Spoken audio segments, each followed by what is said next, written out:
जीवोत्तम मठाच्या सगळ्या भक्तांक आणि अनुयायांक मोगाचो नमस्कार.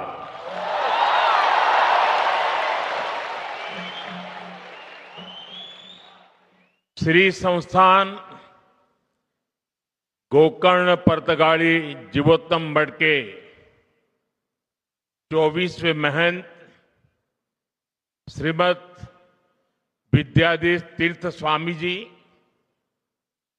राज्यपाल श्रीमान अशोक गजपति राजू जी, लोकप्रिय मुख्यमंत्री भाई प्रमोद सावंत जी, मठ समिति के अध्यक्ष श्री श्रीनिवास डेम्पो जी, उपाध्यक्ष श्री आर कामत जी, केंद्र में मेरे सहयोगी श्रीपाद नायक जी, दिगंबर कामत जी, अन्य सभी महानुभाव, देवी और सज्जनों, आज के इस पावन अवसर ने मन को गहरी शांति से भर दिया है.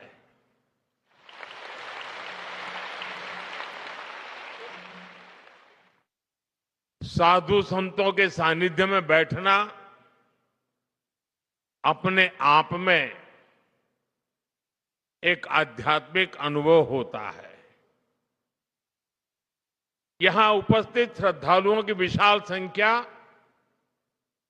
इस मठ की सदियों पुरानी जीवन शक्ति को और बढ़ा रही है.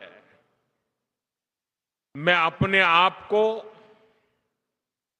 सौभाग्यशाली मानता हूं कि आज इस समारोह में आपके बीच उपस्थित हूं.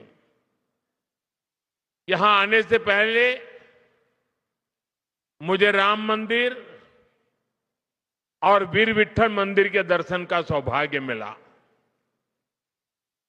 उस शांति, उस वातावरण ने इस समारोह की आध्यात्मिकता को और गहरा कर दिया.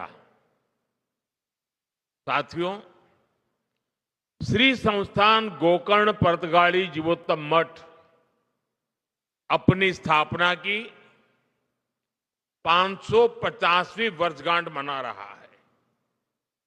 ये बहुत ऐतिहासिक अवसर है. बीते 550 वर्षों में इस संस्था ने समय के कितने ही चक्रवात झेले हैं. युग बदला, दौर बदला, देश और समाज में कई परिवर्तन हुए, लेकिन बदलते युगों और चुनौतियों के बीच भी इस मठ ने अपनी दिशा नहीं खोई.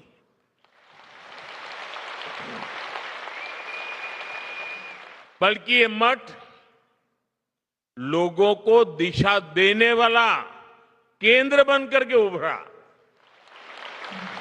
और यही इसकी सबसे बड़ी पहचान है. यह इतिहास में जड़ होकर भी समय के साथ चलता रहा. इस मठ की स्थापना जिस भावना से हुई थी, वो भावना आज भी उतनी ही जीवंत दिखाई देती है. ये भावना साधना को सेवा से जोड़ती है, परंपरा को लोक कल्याण से जोड़ती है. ये मठ पीढ़ी दर पीढ़ी समाज को ये समझ देता रहा कि अध्यात्म का मूल उद्देश्य जीवन को स्थिरता, संतुलन और मूल्य प्रदान करना है. मठ की 550 वर्षों की यात्रा उस शक्ति का प्रमाण है जो समाज को कठिन समय में भी संभाल करके रखती है। मैं यहां के मठाधिपति श्रीमद विद्याधीश तीर्थ स्वामी जी, समिति के सभी सदस्यों और इस आयोजन से जुड़े हर व्यक्ति को इस ऐतिहासिक अवसर की अनेक अनेक शुभकामनाएं देता हूं। साथियों, जब कोई संस्था सत्य और सेवा पर खड़ी होती है तो वो समय के बदलाव से डगमगाती नहीं, बल्कि समाज को टीके रहने की शक्ति देती है। आज इसी परंपरा को आगे बढ़ाते हुए ये मठ एक नया अध्याय लिख रहा है। यहां भगवान श्री राम की 77 फीट ऊंची भव्य कांस्य प्रतिमा स्थापित की गई है।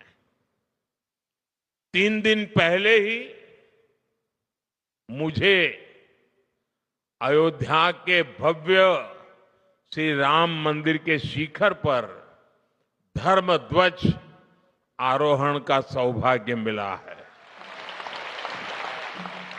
और आज यहां प्रभु श्री राम की भव्य मूर्ति के अनावरण का सुअवसर मिला है। आज रामायण पर आधारित एक थीम पार्क का उद्घाटन भी हुआ है। साथियों, आज इस मठ के साथ जो नए आयाम जुड़े हैं वो आने वाली पीढ़ियों के लिए ज्ञान, प्रेरणा और साधना के स्थायी केंद्र बनने जा रहे हैं। यहां विकसित हो रहा संग्रहालय और आधुनिक तकनीक से सुसज्जित 3D थिएटर, इन सब के द्वारा ये मठ अपनी परंपरा को संरक्षित कर रहा है, नई पीढ़ी को अपनी परंपराओं से जोड़ रहा है। इसी तरह 550 दिनों में देश भर के लाखों श्रद्धालुओं की भागीदारी से हुए श्री राम नाम जप यज्ञ और उससे जुड़ी राम रथ यात्रा हमारे समाज में भक्ति और अनुशासन की सामूहिक ऊर्जा का प्रतीक बनी है। यही सामूहिक ऊर्जा आज देश के हर कोने में एक नई चेतना का संचार कर रही है। साथियों, अध्यात्म को आधुनिक तकनीक से जोड़ने वाली व्यवस्थाएं ये आने वाली पीढ़ियों को प्रेरणा देती रहेंगी। मैं इस निर्माण के लिए आप सभी को बहुत बहुत बधाई देता हूं। आज इस विराट उत्सव में इस विशेष अवसर के प्रतीक के रूप में स्मारक सिक्के और डाक टिकट भी जारी किए गए हैं। ये सम्मान उस आध्यात्मिक शक्ति को समर्पित है जिसने सदियों से समाज को जोड़ करके रखा है। साथियों, इस श्री मठ को निरंतर प्रवाहमान रखने की शक्ति उस महान गुरु परंपरा से मिली है जिसने द्वैत वेदांत की दिव्य भाव भूमि को स्थापित किया था। श्रीमद नारायण तीर्थ स्वामी जी द्वारा 1475 में स्थापित यह मठ उसी ज्ञान परंपरा का विस्तार है और उसका मूल स्रोत जगत गुरु श्री मध्वाचार्य जैसे अद्वितीय आचार्य है। मैं इन आचार्यों के चरणों में सिर झुकाकर नमन करता हूं। यह भी बहुत महत्वपूर्ण है कि उडुपी और पर्तगाली दोनों मठ एक ही आध्यात्मिक सरिता की जीवंत धाराएं हैं। भारत के इस पश्चिमी तट की सांस्कृतिक धारा को दिशा देने वाली गुरु शक्ति भी यही है। और मेरे लिए ये भी एक विशेष संयोग है कि एक ही दिन में मुझे इस परंपरा से जुड़े 2 कार्यक्रमों में सम्मिलित होने का सौभाग्य प्राप्त हुआ। साथियों, हम सभी को गर्व है कि इस परंपरा से जुड़े परिवारों ने पीढ़ी दर पीढ़ी अनुशासन, ज्ञान, परिश्रम और उत्कृष्टता को जीवन का आधार बनाया है। व्यापार से लेकर वित्त तक, शिक्षा से लेकर तकनीक तक जो प्रतिभा, नेतृत्व और कार्यनिष्ठा उनमें दिखाई देती है, उसके पीछे इसी जीवन दृष्टि की गहरी छाप मिलती है।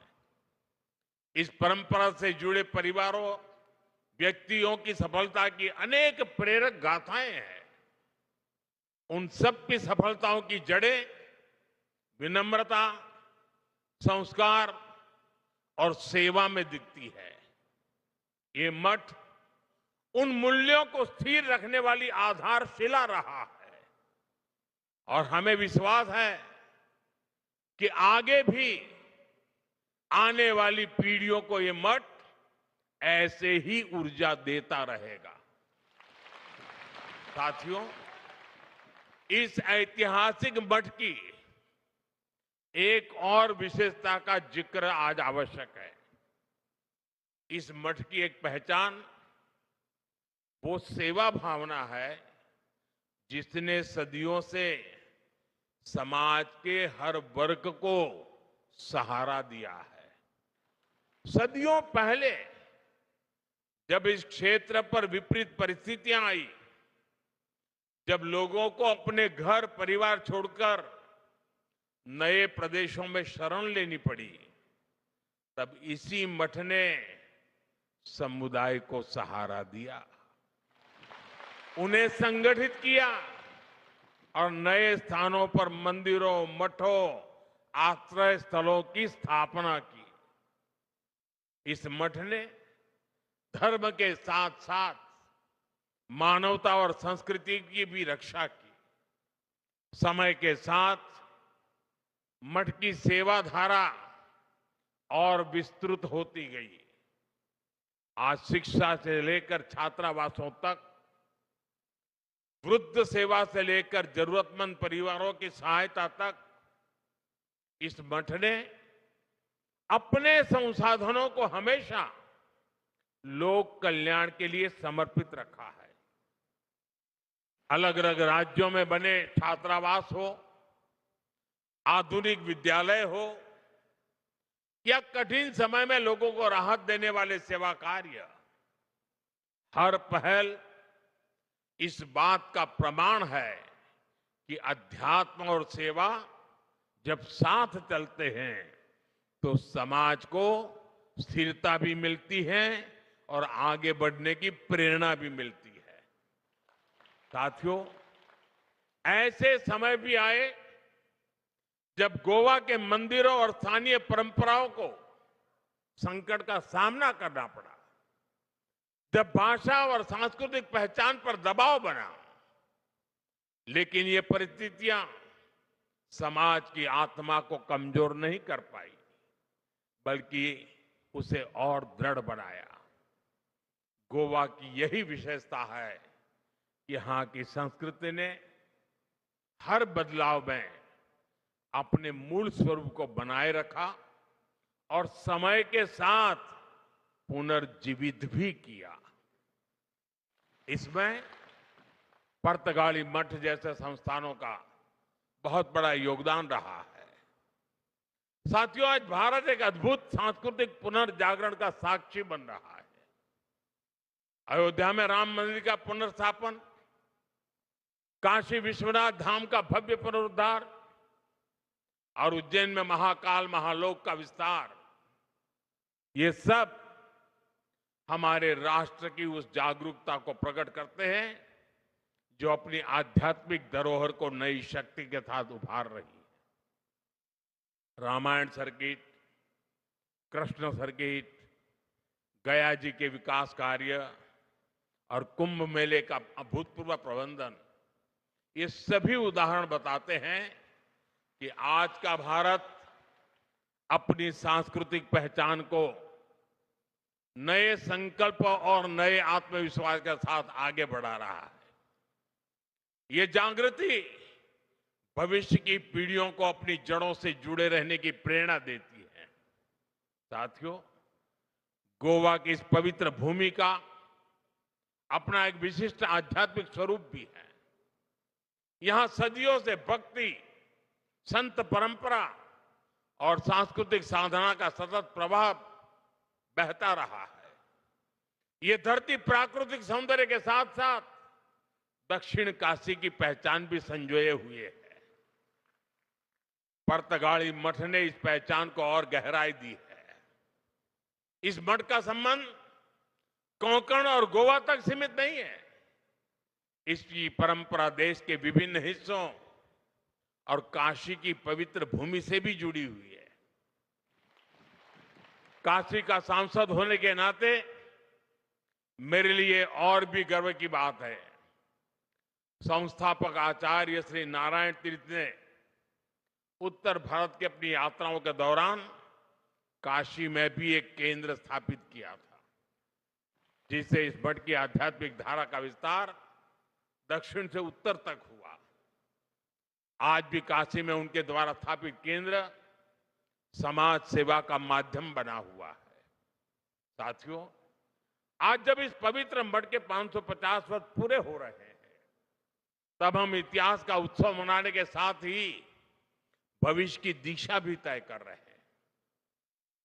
विकसित भारत का रास्ता एकता से होकर जाता है। जब समाज जुड़ता है, जब हर क्षेत्र, हर वर्ग एक साथ खड़ा होता है, तभी राष्ट्र बड़ी छलांग लगाता है।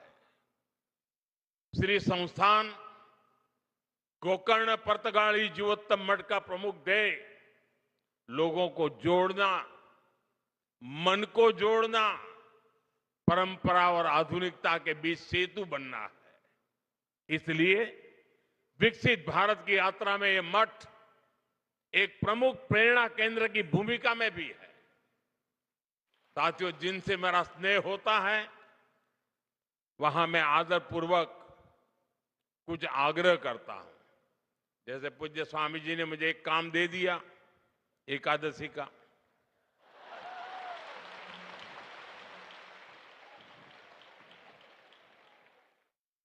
वो तो संत है तो एक में मान जाते हैं, लेकिन मैं एक में मानने वालों में से नहीं हूं। और इसलिए आज आपके बीच आया हूं तो मेरे मन में सहज ही कुछ बातें आ रही हैं, जिन्हें मैं आपसे साझा करना चाहता हूं। मैं आपसे 9 आग्रह करना चाहता हूं, जिसे आपके संस्थान के माध्यम से जन जन तक पहुंचाया जा सकता है। ये आग्रह 9 संकल्प की तरह हैं। विकसित भारत का सपना तभी पूरा होगा जब हम पर्यावरण की रक्षा को अपना धर्म माने। धरती हमारी माता है और मठों की शिक्षा हमें प्रकृति का सम्मान करना सिखाती है। इसलिए हमारा पहला संकल्प होना चाहिए कि हमें जल संरक्षण करना है, पानी बचाना है, नदियों को बचाना है। हमारा दूसरा संकल्प होना चाहिए कि हम पेड़ लगाएंगे। देश भर में एक पेड़ मां के नाम अभियान को गति मिल रही है। इस अभियान के साथ अगर इस संस्थान का सामर्थ्य जुड़ जाएगा तो इसका प्रभाव और व्यापक होगा। हमारा तीसरा संकल्प होना चाहिए स्वच्छता का मिशन। आज जब मैं मंदिर परिषद में गया तो वहां की व्यवस्था, वहां का आर्किटेक्चर, वहां की स्वच्छता मेरे मन को बड़ी प्रभावित कर गई। मैंने स्वामी जी को कहा भी, कितना शानदार तरीके से इतना संभाला है। हमारी हर गली मोहल्ला शहर स्वच्छ होना चाहिए। चौथे संकल्प के रूप में हमें स्वदेशी को अपनाना होगा।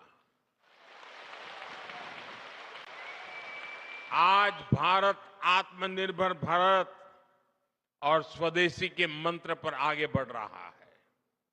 आज देश कह रहा है vocal for local, vocal for vocal for vocal for. हमें भी इस संकल्प को लेकर आगे बढ़ना है। साथियों, हमारा पांचवा संकल्प होना चाहिए देश दर्शन।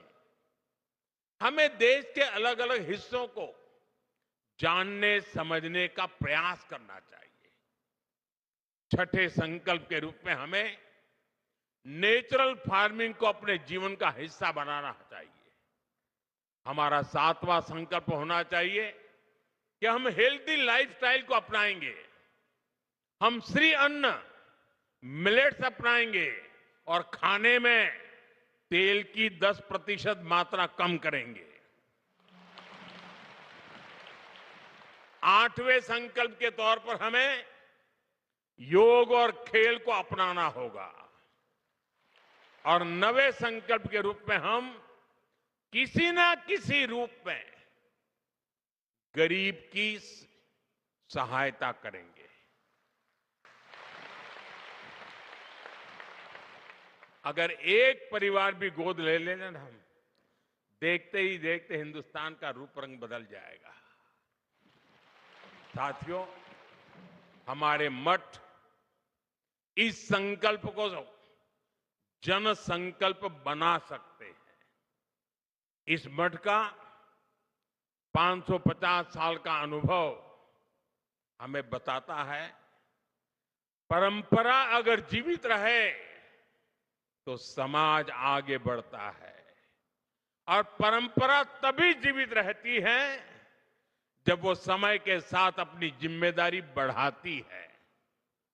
इस मठ ने 550 वर्षों में समाज को जो दिया है, अब वही ऊर्जा हमें आने वाले भारत के निर्माण में लगानी है। साथियों, गोवा की इस भूमि का आध्यात्मिक गौरव जितना विशिष्ट है, उतना ही प्रभावी इसका आधुनिक विकास भी है। गोवा देश के उन राज्यों में से है जहां प्रति व्यक्ति आय सबसे ज्यादा है। देश के पर्यटन, फार्मा और सर्विस सेक्टर में इसका महत्वपूर्ण योगदान है। हाल के वर्षों में शिक्षा और स्वास्थ्य में गोवा ने नई उपलब्धियों को हासिल किया है। केंद्र और राज्य सरकारें मिलकर यहां के इंफ्रास्ट्रक्चर को आधुनिक बना रही है। हाईवे, एयरपोर्ट और रेल कनेक्टिविटी के विस्तार से श्रद्धालुओं और पर्यटकों को दोनों के लिए यात्रा और भी सुगम हुई है। विकसित भारत 2047 के हमारे राष्ट्रीय विजन में पर्यटन एक प्रमुख हिस्सा है और गोवा इसका सबसे बड़ा उदाहरण है। साथियों, भारत आज एक निर्णायक दौर से गुजर रहा है। देश की युवा शक्ति, हमारा बढ़ता आत्मविश्वास और सांस्कृतिक जड़ों के प्रति हमारा झुकाव, ये सब मिलकर एक नए भारत का निर्माण कर रहे हैं। विकसित भारत का हमारा संकल्प तभी पूरा होगा जब अध्यात्म, राष्ट्र सेवा और विकास की तीनों धाराएं साथ चले। गोवा की ये भूमि और यहां का ये मठ उसी दिशा में एक महत्वपूर्ण योगदान दे रहे हैं। आज पूज्य स्वामी जी ने मेरे लिए बहुत सारी बातें बताई, बहुत सी चीजों के लिए उन्होंने मुझे क्रेडिट दिया। मैं उनका बहुत आभारी हूं। जो भावना उन्होंने व्यक्त की, लेकिन सच्चाई ये है, ये जो कुछ भी है जिसे आप अच्छा मानते हैं वो मोदी का नहीं, 140 करोड़ देशवासियों का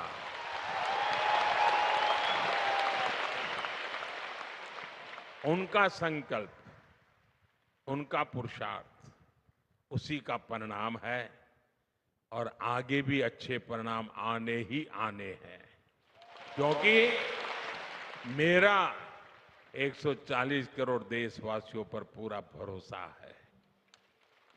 और जैसा आपने कहा, मेरे जीवन के कई पड़ाव ऐसे हैं जिसमें गोवा बड़ा महत्वपूर्ण स्थान पर रहा है। ये कैसे हुआ होगा वो मैं तो नहीं जानता, लेकिन ये सच्चाई है कि हर टर्निंग पॉइंट पर ये गोवा की भूमि ही मुझे कहां से कहां ले जाती रही है। लेकिन मैं